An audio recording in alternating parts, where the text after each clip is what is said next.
تعالوا شوفوا معايا الاوتفيت بتاع النهارده. اوتفيت دلع الدلع. هو ينفع يكون على بحر، او لو انتي طالعه على البول، او مسافره رايحه مصيف. حلو قوي، اوتفيت مريح جدا.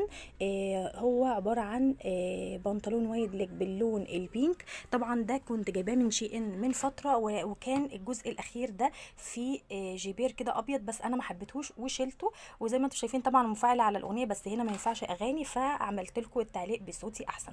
ولبسته على كارديجان باللون الابيض، وعملت ربطه الطرحه زي ما انتم شايفينها كده، مختلفه عن ربطات الطرحه اللي انا بعملها. وشايفه ان الربطه دي تنفع اكتر على البحر او على البول في المصيف عموما يعني. ولقيت النضاره دي هتبقى نضاره مناسبه، اللي هي باللون اسود، والعدسه نفسها باللون الاحمر. لقيتها هتبقى مناسبه جدا على لون الاشارب او الاوتفيت عموما. بس كده، ده كان اوتفيت النهارده. لايك وشير وسبسكرايب، ولو اول مره تشوفوني فعلوا